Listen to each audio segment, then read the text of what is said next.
Nous accueillons Johan Crochet et Julien Laurence. Julien, bonsoir. Salut Gilbert, salut à tous. Johan, bonsoir. Salut Gilbert, bonsoir à toutes et à tous. Salut Johan. Walid a une question Julien. à te poser.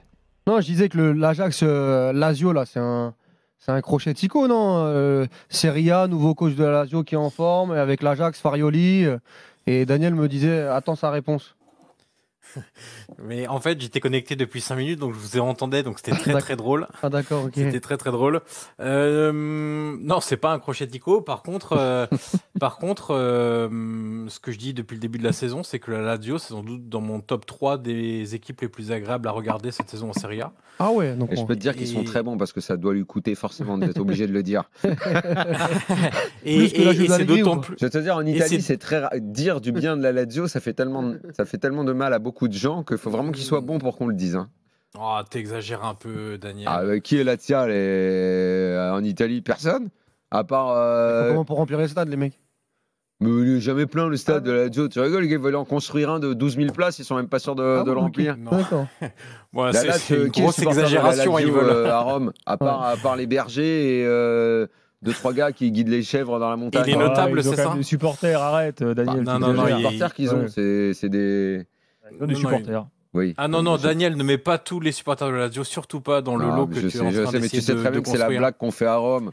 Oui, mais je sais bien, Daniel. À part les fachos et les bergers, personne ne soutient cette équipe. Oui, mais c'est assez. Non, mais ça peut être assez drôle, mais c'est vrai qu'il y en a. En fait, il voulait que je lui pose la question pour que lui y réponde, en fait.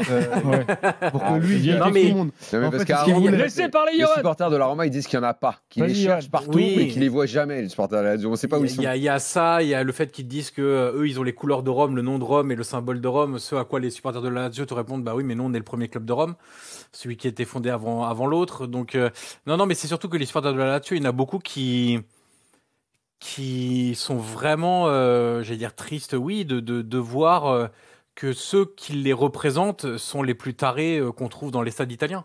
Donc, c'est pour ça que j'ai un peu de tendresse quand même pour ces gens-là, de se dire, quand on parle de votre club du côté des supporters seulement parce qu'il y a des milliers de débiles, mais il y en a autant de l'autre côté maintenant, hein, du côté de la Roma, oui, c'est un peu difficile. C'est vrai. Bon, donc la Lazio, parce que finalement, on raconte des choses qu'on a déjà racontées 25 000 fois dans l'after. Mais parle-nous du match contre l'Ajax. Je t'ai jamais raconté la fois où, quand je suis allé m'installer là-bas, que j'étais jeune et qu'il fallait que je me positionne dans un des deux clubs, parce que me disaient les gens, ou les discussions auxquelles j'ai assisté entre supporters de la Lazio et de la Roma, à tel point que s'il y en avait 3 contre 1, ils étaient capables d'en faire chialer un. Juste en vanne. Je t'en raconterai ça un jour, c'est drôle. Il n'y a que dans ces pays-là, dans ces villes-là, que tu peux assister. Quand on ira faire une émission à Rome, tu nous raconteras ça. Ah. Le Sfoto, le fameux Sfoto. Ah bah oui, mais j'ai vu des trucs, j'en revenais pas, quoi. Bref. Alors pour le match, franchement, moi j'ai vu un super match. Ce qui était un peu bizarre, c'est que finalement il y a eu un enchaînement de temps fort, temps faible pour les deux équipes. Globalement, moi j'étais plus séduit par la Lazio. J'ai vraiment bien aimé alors, à la fois leur approche du match, très sérieux au départ, pressing très haut pour gêner l'Ajax, parce qu'on sait très bien que l'Ajax, on connaît le style Farioli, on sait ce qu'il essaye de mettre en place, mais il a des interprètes qui, pour le moment, ne sont pas au niveau. Globalement, dans la construction du jeu derrière, il y a des joueurs qui sont trop tendres, trop faibles techniquement pour vraiment correspondre au maximum d'idées de Farioli. Donc, ils ont mis beaucoup de densité physique, beaucoup de pressing.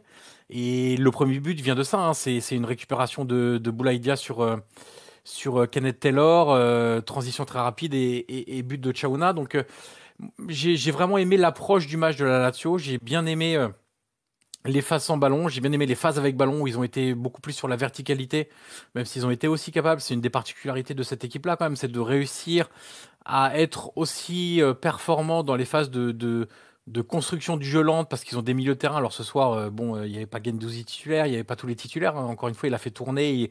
Et depuis le début de la saison, ce qui est dingue, c'est que aussi bien en championnat qu'en Europa League, on voit pas tellement de différence quand il y a les titulaires à 100% ou quand il y a 50% ou 60% titulaires ou 40% titulaires. Et ça, c'est une des grandes réussites de Marco Baroni, c'est d'avoir réussi à concerner tout le monde. Il le répète sans cesse dans ses interviews. Moi, j'ai besoin de tout le monde.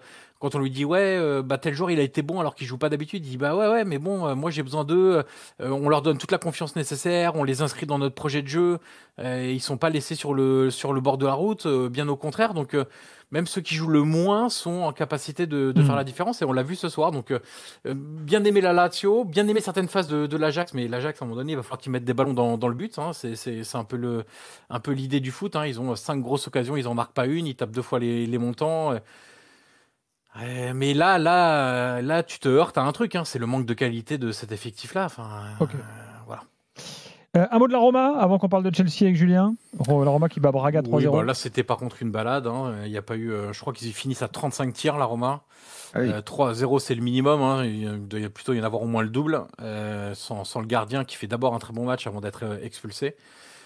Bon, on peut pas dire que la Roma est sur un niveau hyper élevé. L'adversaire était très très faible. Lecce a été faible aussi en championnat, mais au moins ils ont gagné 2 matchs d'affilée, ce qui faisait un moment que ça n'était pas arrivé du côté de Rome. Encore un énorme Manu Koné qui est en train de vraiment prendre une sacrée il est en pleine dimension. forme, hein.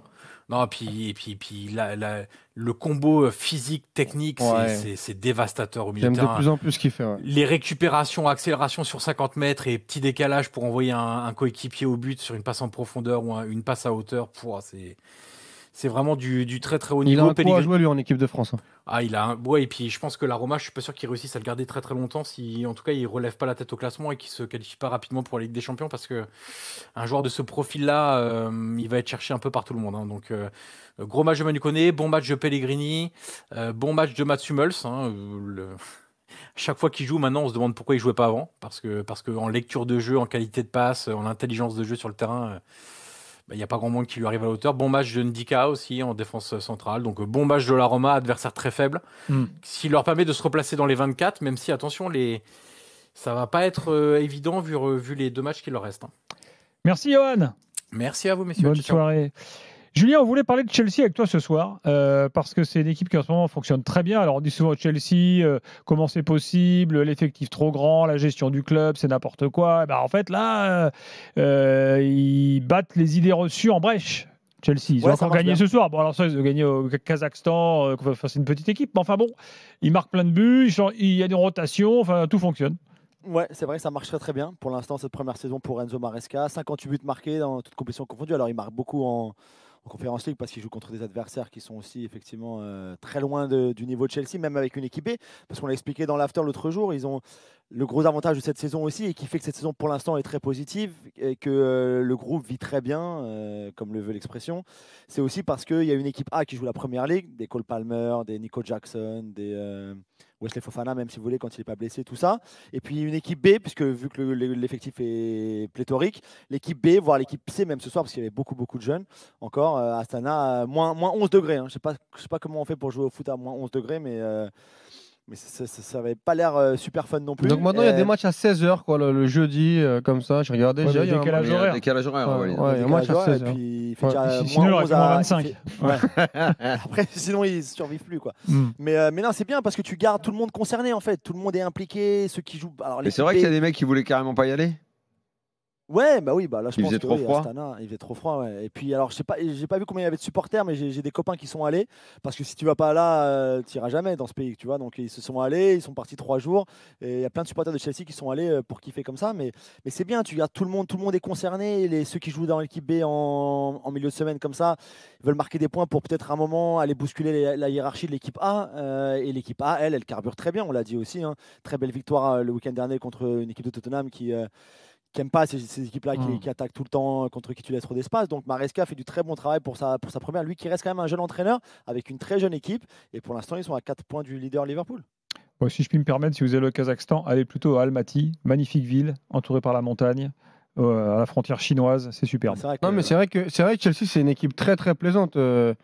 Julien, moi on a toujours critiqué la planification sportive, les 8 gardiens, les 8 latéraux, etc. Mais quand on voit ils ont un club frérot pour mais quand on voit ce qu'ils sont en train de réaliser, et il y a des joueurs quand même. Tout à l'heure, on parlait avec Daniel des joueurs attachants, des équipes attachantes. En ce moment, moi en Europe, Chelsea fait partie véritablement de ces équipes-là, avec les joueurs un peu insolents, Cole Palmer, ce qu'il fait depuis le début de saison.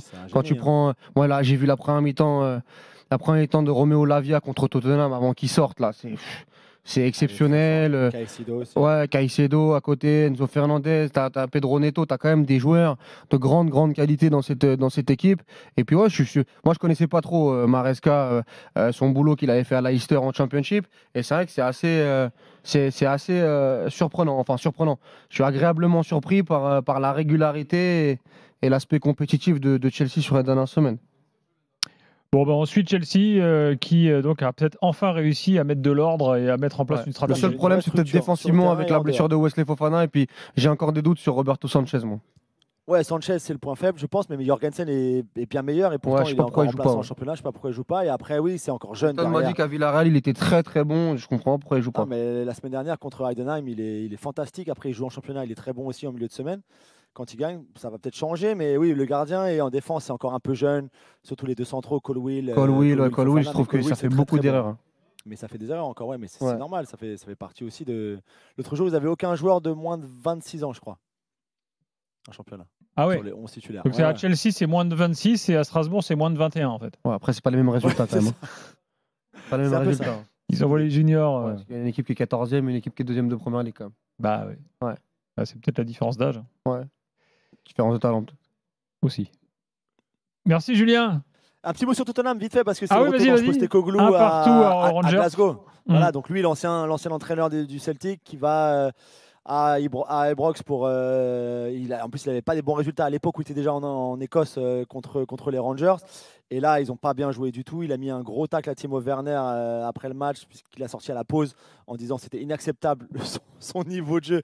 Il avait raison, hein, mais je trouve ça toujours marrant les entraîneurs qui affichent leurs joueurs comme ça publiquement en disant ouais, il était nul, c'était inacceptable, je l'ai sorti parce que c'était plus possible. Ils ont failli perdre, c'est Kulusevski qui les sauve et ça fait quand même 5 matchs de suite sans victoire maintenant pour Tottenham. Une victoire sur les 8 derniers matchs contre qui? Manchester City. Mais tout le monde bat Manchester City en ce moment, donc c'est un peu normal, quoi.